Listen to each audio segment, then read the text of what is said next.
Hello again, everyone. This is your boy Jesse Calder, the Collecting Nerd, and today I got an interesting two-part video for you. So, a while back, I came up with a situation on, what would happen if I'm on like vacation or a trip or something, and there's like no Wi-Fi, or I just want to listen to some tapes. And I was able to bring like a tape deck or a fucking Walkman or whatever the fuck, and I got this case recently, and it was able to hold up to 60 cassettes. So I figured, why not make a video on 60 cassettes I'd bring, and this is part one. Now, first of all, I'd like to talk about Destroyer. This is a 1985 or 86 reissue from Casablanca and Polygram. This is a good copy. Sounds clean. There's nothing wrong besides a little dent on the sleeve, but oh well. Fine by me. Got that at a record store a long time ago. And at the same record store, I have an oldie but goodie, Master of Puppets. It's a little worn out because of just how many times I've listened to it over the years. It's an original 86 Electra copy. And I got this for 10 bucks. Up next, we have Quiet Riot, Metal Health. I'm surprised this one's in good shape too, because this is actually one of the first cassettes I ever bought in my collection. That was way back 6 fucking years ago. And this is when I used to listen to like the same albums every fucking day, so I kind of know this one by heart. One of my favorite songs on here is obviously, Love's a Bitch, Slick Back Cadillac. I fucking love every song on this album. Up next, we have Chronicle by Creedence Clearwater Revival. Obviously, this is an 80s reissue. It's a pretty much a set of their greatest hits. Has 20 songs on there. It's one of my favorite things made by Creedence Clearwater Revival. I got that for a Valentine's Day gift a long fucking time ago. Up next, we have Nevermind the Bollocks. Here is the Sex Pistols. Now, I got this at a record store in Seattle around the time where I got stuck there for 2 weeks and I had nothing to do, so I just wanted to blow my money. And this is a good way to blow money. Sex Pistols tape. And it's actually one I've been wanting for a long time. As you can see, I got it at a Jive Time for 5 bucks. Up next, we have Too Short, The Player Years.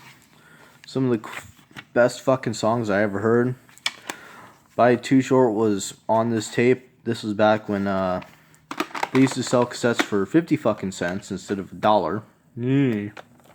But got this off of eBay. It's Show No Mercy, the first fucking Slayer album. And it says additional track not on the album, but there's actually nothing on there. Well, by nothing, I mean there's no bonus track included, so it's just the album in the studio. Up next, we have Fleetwood Mac, Rumors, and I've had this one for a long time too. As you can see, it's a reissue because it doesn't have the Fleetwood Mac logo right there. Of course, as you can see, Lindsey Buckingham's balls right there, just clacking away. But I love listening to this one. I also have this on vinyl, and I just crank it out any chance I get. Up next, we have another one that I pretty much just worn out almost to death, and it's the first Danzig album, produced by the legendary Rick Rubin, and it was the first release he has done after Sam Hain disbanded. We have a double album here, and that is pronounced Lynyrd Skynyrd and Second Helping by Lynyrd Skynyrd. It's one of my all-time favorite cassettes. I'd have to put it in, obviously the top 60, otherwise I wouldn't be here. But that's beside the point. I've had this for a long fucking time. I've listened to this one to death and pretty much every day too. And up next we have a Canadian cassette of Alice Cooper's greatest fucking hits. And I've actually discovered a lot of my favorite Alice Cooper songs, such as Desperado, Elected, Hello Hooray, Is It My Body, just by listening to this album and discovering it for the first time. Up next, we have the first black metal album. I don't care what the fuck you people think. It is the almighty Venom with their first album, Welcome to Hell. It is released on the Bonsai label, and that's another one I got from eBay, and I spent $21 on it. And it sounds raw, dirty, heavy, the way a fucking black metal album should sound. None of that clean vocal, none of that clean bullshit. Anyways, I have an original cassette version from the Elektra label of Motley Crue. And this was originally released on the Leather Records label. But after Elektra bought them out, they actually changed the production, the mixing. And personally, I prefer this one because that's just what I've listened to the entire time. And this one, as you guys know, is another one I fucking love to death, and that is Scream Bloody Gore by Death from Poland. And it is actually a bootleg. There's no like legit record label on here, but the quality is good. There's nothing wrong with it. It doesn't sound all weird like the other Polish bootlegs I have. Up next, we have the best of the motherfucking Doobie Brothers. This is a cool album too. It's another 80s reissue, but I just like listening to this album because my grandpa used to be a roadie for the Doobie Brothers, and I've just enjoyed listening to their music.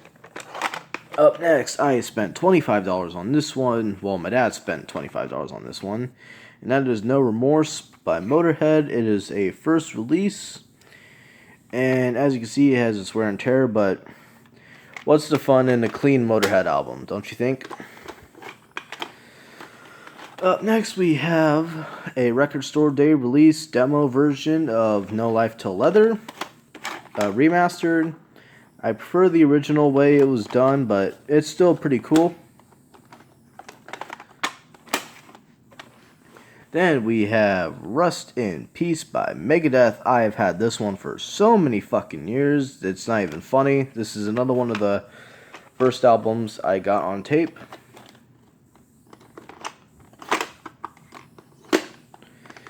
And up next, this one's a little worn out when I got it, but it is an Italian or European issue of Black Sabbath's Greatest Hits. I don't think they ever made a US version. But as Paranoid, Iron Man, all the good shit you'd see on... It's mostly stuff comprised of their first 5 albums, so... yeah. Jethro Tull, MU, the best of Jethro Tull. This one's a cool one to have. It has all the great shit like Aqualung, Thick as a Brick, Bungle in the Jungle, Locomotive Breath, Living in the Past, Nothing is Easy. Some of my favorite songs by fucking Jethro Tull. Then we have an original motherfucking copy of Van Halen's first album. Now this one's cool because I actually took this out of the fucking saran wrap, so I'm pretty much the only one who's actually listened to this album. And it's cool, it still sounds great. I still love just fucking cranking it out as loud as I can to piss people off. Up next, we have an 80s reissue of the first Def Leppard album, and honestly, the best in my opinion, On Through the Night. Has shit like Wasted, Sorrow as a Woman, When the Walls Came Tumbling Down. And that stupid ass live version of Rocks Off, or originally known as Get Your Rocks Off. Then this is an original Elektra release of And Justice for All by Metallica. And personally, it's one of my favorite Metallica albums. It's the most relevant one in my opinion, just because of all the shit that's going on in today's world and all the shit they talk about in this album. Up next, we have Permanent Motherfucking Waves by Rush. I also have Moving Pictures. I don't know if it's in here or not, but oh well. I've got this one at a flea market. And up next, we have Machine Head by Deep Purple. It's an original pressing. And as you can see, I am starting to run the fuck out of energy. And it's actually not an original pressing, but you can tell because it has the Purple Records insignia. But it's still a kick-ass album. Up next, we have Styx Greatest Hits. This one's in good shape. I'm honestly happy that I have this one in my collection because I've been looking for it for a while. Beatles 20 greatest hits, because can't have enough greatest hits with the Beatles, and I am starting to run the fuck out of energy, but let's keep it going. Let's keep fucking going. Honestly, there isn't enough hits to just boil it down to fucking 20, because that's how good they are as a band. Up next, I have an original Megaforce Electra release of Ride the Lightning. What happened was I had to get rid of the old copy that was starting to run out, but this one's in a lot better shape. Got this at the same fucking flea market where I got that Rush cassette at.